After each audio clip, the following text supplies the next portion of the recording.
Makikita nyo. Kagagaling lang namin dito ni Ate Andrea. Yung in-interview ko na kadi. Ngayon, tignan nyo po mga karomantiko. Ganun na kagad, kadami ang ano. Ewan ko kung pagpato o smag pa rin. Oh. Oh, di ba?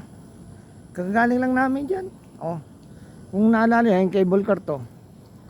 Yung cable car.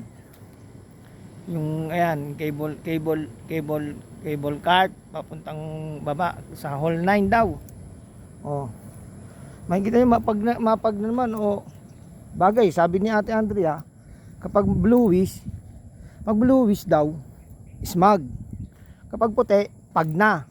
So meaning to say, pag na to. Pag na. Oh. Masyadong mapag na.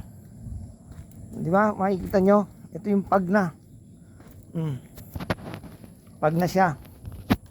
Kanina tanaw natin yung binablog ko kung nandito kami ni Ate Andrea. Yan, interview siya dito. Dito. Di ba? Oh. Ngayon punayin nyo, hindi nakita. Gawa ng mga pag, oh. Oh, ayan na, oh. Punayin nyo. Oh, wala na. Yung bahay doon, hindi nakita. Oh. Yung baba, yung brown na bahay sa hall 9, hindi nakita. Oh, pati dito hindi nakita. So pag na siya talaga, puti na eh. Puti na. Oh, puti na. Puti. Puti, oh. Hindi nakita, oh. Hindi nakita yung mga naggo-golf doon. Kanina may mga naggo-golf doon eh. Oh. Di ba? Kitang-kita niyo naman. Pag grabe, malamig dito sa island, mga romantiko. Gawa ng hindi na siya bluish, so fog na nga siya. Fog na, pag FOG, pag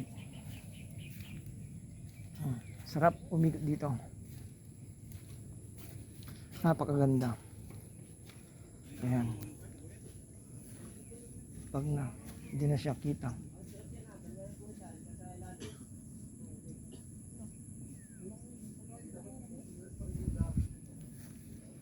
Napakaganda pala dito. Lintik ang Tagaytay Islands ay mga umuusok-usok yung pag, ayun oh. Ayun usok oh.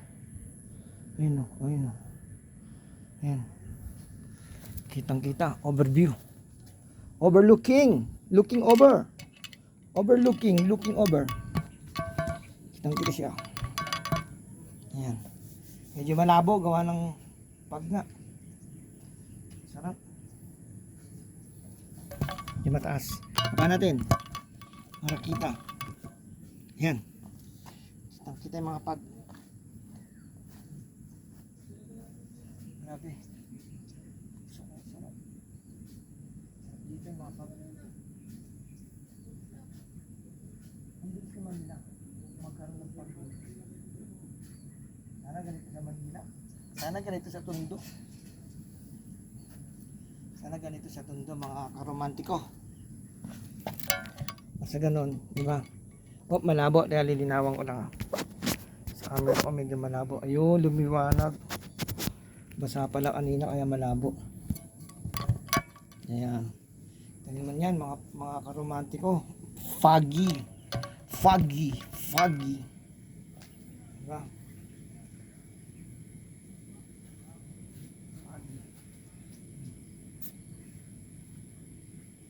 Gandang tanawin. Dito masarap siguro makipag-date. Pag may girlfriend ka, sabi ka sa pag-ibig, yan, dito ka. Solong-solo mo. Huwag ka lang magpapatiwakal. Dahil hindi ka sasantuin ng mga bangin. Yan, bangin. Yun, bangin din yun. Yun. Mga bangin ayun, no? Yun yung starting point ng golf course. Ika nga, stage 1, starting point. Pagi, oh. Ayan, kita nyo, mga karomantiko, ang sarap dito. Masarap din makipag-date. Kaso, wag mo na i-delete dito yung kabit mo. Halimbawa may kabit ka. Dali mo dito yung original, asawa, anak. Oh, tabi-tabi lang po ha, yung nasabi ko joke lang yon. Pero kung meron kayong kabit, iwanan nyo na, suggestion lang. Iba pa rin yung pamilya. Pamilya pa rin, asawa, anak, ang tutulong sa bawat isa sa pamilya. Tama na yung pamilya mo, bigyan mo ng taon, oras, panahon kaysa sa ibang tao mo siya. Saka ibibigay ang yung oras, panahon, pera. Anong mangyayari mga karomantiko? Kasi bakit? Mas na ibibigay mo sa pamilya mo, wala na. Mapupunta sa iba. Paano yung anak mo? Pamilya mo, umaasa sa'yo. Masisira pamilya mo dahil doon. Dahil pinili mo yung kabit mo. Maling na lang kung anong meron ka, maging kontento. Mas masarap ang buhay na mabuhay ng tahimik. Ito po, suggestion ko lang po, ayon sa nakikita natin, literal nanonood siguro tayo ng mga teleserye sa TV, sa Channel 7, Channel 2, whatever. Nakikita natin ng mga bagay-bagay kung ano yung tama at mali. Ayun, ang lakas ng yung pinafog nyo. Kala mo, hangin lang siya na usok lang, pero hindi. Usok. Literal na usok na fog. Sarap. Kung nandito sa Tagaytay, makikita nyo, dahil background ko pala, kitang-kita na, may mga usok, ay, pupunta dito. Hindi. May amoy usok ah. May amoy ah. Ganito nyo, nakikita nyo mga usok-usok, ayan. Diba, sarap. Dito na kayo. Talagang, ngayon lang nakataon to. Since 2014, nag-People's Park kami ng pamilya ko, kasama yung kapatid ko. Shout out pala kay Abigail, pati kay Joanne Rovere. Yan, kapatid ko yan, dalawang babae. Kasama ko pumunta dito sa People's Park. Pero yung foggy nun, grabe, mas talagang di na kami nagkakita gawa ng sobrang kapal ng fog ng People's Park. Lalo pag mga ganitong panahon, yan, makikita mo siya. Ito nga lang, kapal-kapal na ng usok ang fog halos yung daanan, hindi mo na makita. Pero mamaya siguro sana pagbaba namin ng Manila, medyo okay na, wala nang foggy o smog o risky. Bakit risky? Risky, mausok. Pangalawa, yung sasakyan ni boss naka-LED, stock LED ng yung ano niya, yung Lexus niya. Tapos advisable, siyempre pag pagod, di ba? Advisable yung mga yellow light, mga yellow LED, ganoon, yung mga nilalagay sa motor. Yun, kung meron kami nun, kita, mas maganda. Ganito, tinan mo, ganun kakapal. Tinan mo, di ba? Ang sarap. Masarap na mahirap sa mga driver na katulad namin, lalo ganitong fog. May fog, mga ganitong panahon. Wala kang magagawa. Tawag na trabaho. Call of Duty. Siyempre, kailangan natin magtrabaho para sa pamilya. Kailangan natin buhayin, may umaasa. Although, masarap na mahirap ang may pamilya.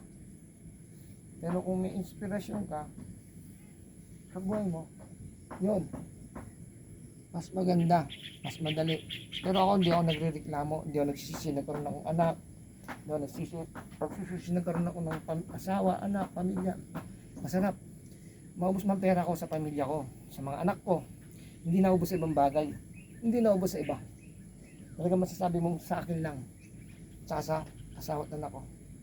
Dahil mahal ko sila. Although, siyempre, pag pamilyado, hindi mawawala sa magsawa yung nag-aaway. Natural yan, literal yan. Meron kayo hindi napapagkasunduan. Hindi kayo mag-uusap. Nandiyan yung iba nga nagbubugbugan di ba? Iba nagsasampalan, batuan ng pinggan, murahan. Pero nobody's perfect naman nandiyan yan, nobody's perfect. Pero ako, siguro dati, yun, hindi mo expected, mamumura mo, o namumura mo. Pero lang magagawa, it's a part of a life ng mag-asawa. Kaya, sa tingin ko lang, walang pagkukulang sa nagagawa ko ngayon sa pamilya ko. Kasi, naibibigay ko man may mga pagsubok sa buhay natin.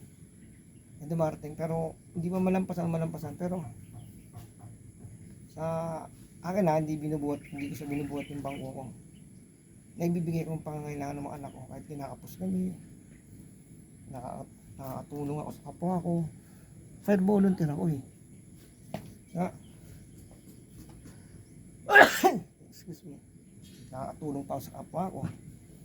Isa akong fire rescue, fire director ng isang brigada. Sabihin ng director ako na meron kami monthly dues na binibigay o sinustento sa isang brigada bilang isang fire volunteer. Ano ako? Delta Foxtrot officer ako. Sabihin ng Delta, driver ako ng fire tanker, fire truck, ambulance, yan. Tingnan nyo, lumalakas yung ano. O nga pala yung pag, kumakapal siya, lumalabo na. Kumakapal yung pag. Sa ganun lang, yung may share ko sa inyo. Mahalin niyo pamilya niyo. Suportahan niyo ay sa mga kain nyo, ganun lang. Sige po mga romantiko.